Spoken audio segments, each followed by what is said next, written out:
இயேசு கிறிஸ்துவில் பிரியமானவர்களே, இன்றைக்கு நாம் பார்க்க இருக்கின்ற நற்செய்தி யோவான் நற்செய்தி 3ஆம் அதிகாரம் 7-15 வரை உள்ளவை நேற்றைய நற்செய்தியினுடைய தொடர்ச்சி. இன்றைக்கும் கொடுக்கப்படுகின்ற செய்தியினுடைய தலைப்பு நீங்கள் மறுபடியும் பிறக்க வேண்டும் என்பது. மறுபடியும் பிறத்தல் என்பது மாற்றத்தை மையப்படுத்துகின்றதாக இருக்கின்றது. இந்த மாற்றம் என்பது தனிமனித மாற்றம், குடும்பத்தில் மாற்றம். இதை நாம் எப்படி புரிந்து கொள்வது?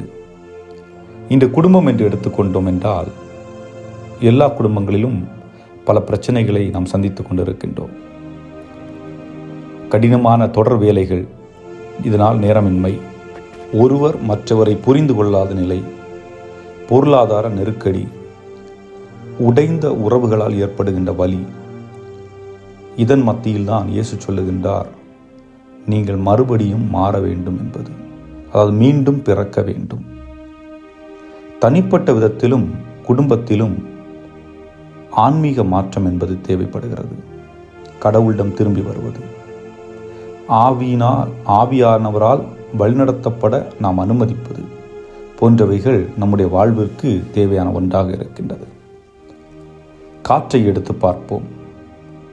அது வீசுகின்ற பொழுது ஒரு பக்கத்திலிருந்து இன்னொரு பக்கம், இன்னொரு பக்கத்திலிருந்து இன்னொரு பக்கம், எந்த திசையிலிருந்து ஆரம்பித்து எந்த திசைக்கு செல்லுகிறது என்பதை நம்மால் சரியாக புரிந்து கொள்ள முடியாது. ஆனால் அதனுடைய விளைவு நிச்சயமாக நல்லதாகவும் இருக்கலாம், தீயதாகவும் இருக்கலாம். ஆனால் அதனுடைய விளைவு என்பது நிச்சயமாக இருக்கிறது. அதுபோன்றுதான் தூய ஆவியானவர் நம்முடைய இல்லத்திலும் உள்ளத்திலும் தனி மனிதனிலும் குடும்பத்திலும் வருகின்ற பொழுது அதற்கான நல்ல சூழல்களை நாம் உணர்ந்து கொள்ள முடியும் என்பதுதான். ஆக கடவுளுடைய பிரசன்னத்தை எப்போதும் நம்மளால் புரிந்து கொள்ள முடியாது அல்லது விளக்க முடியாது. புரிந்து கொண்டால் கூட விளக்கம் கொடுப்பது எளிதான ஒன்று அல்ல. மாறாக உணரலாம். எடுத்துக்காட்டிற்கு, பெற்றோர்கள் பொறுமையாக இருக்கின்ற பொழுது கடவுளுடைய பிரசன்னம் உணரப்படுகின்றது, ஆவியானவருடைய உடனிருப்பு உணரப்படுகின்றது. மன்னிப்பை வெளிப்படுத்தும் கணவன் மனைவியரிடையே எப்பொழுது ஒருவர் மற்றவரை மன்னித்து ஏற்றுக்கொள்ளுகின்றார்களோ அப்பொழுது தூய ஆவியானவருடைய உடனிருப்பு உணரப்படுகிறது. பிள்ளைகளின் சிரிப்பில் தூய ஆவியானவருடைய உடனிருப்பு உணரப்படுகிறது. வயது முதிர்ந்தவர்கள் வலிமையாக இருக்கின்றார்கள் என்றால் அவர்களிலும் தூய ஆவியானவருடைய செயல்பாடை நாம் உணர்ந்து கொள்ள முடிகிறது.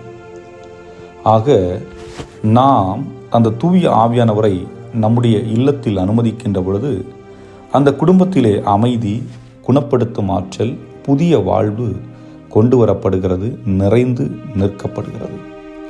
ஆகவே அன்புக்குரியவர்களே, இன்றைய நற்செய்தியில் நிக்கோதேம் மட்டுமல்ல, மாறாக குடும்பத்தை வழிநடத்தும் தந்தைக்கும் இந்த அழைப்பானது பொருந்துகிறது. அதேபோன்று குடும்பத்திற்காக ஜெபிக்கின்ற தாய்மார்களுக்கும் இந்த அழைப்பு பொருந்துகிறது. ஒற்றுமையை உறுதிப்படுத்தும் பெற்றோருக்கும் இந்த அழைப்பு பொருந்துகிறது. இயேசு கூறுகிறார், நான் உன்னோடு இருக்கின்றேன், என்னை உயர்த்த வந்துள்ளேன், என் மீது நம்பிக்கை கொள் என்று சொல்லுகின்றார். அன்புக்குரியவர்களே, சிந்தித்து பார்ப்போம். இயேசு நம்மை மறுபடியும் பிறக்கச் சொல்வது நமது நலனுக்காக தான், அவருடைய நலனுக்காக அல்ல.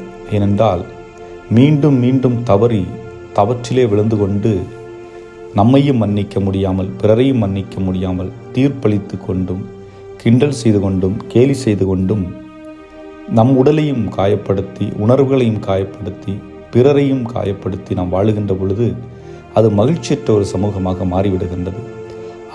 அத்தகைய சூழலிருந்து நாம் விடுபட்டவர்களாக மனம் மகிழ்ச்சியோடு, மனம் நிறைவோடு இறைவனின் அமைதியை நமக்குள் தாங்கியவர்களாக நம்முடைய குடும்பத்தில் நாம் வாழ்வதற்காக இந்த நாள் நமக்கு அழைப்பு விடப்படுகின்றது.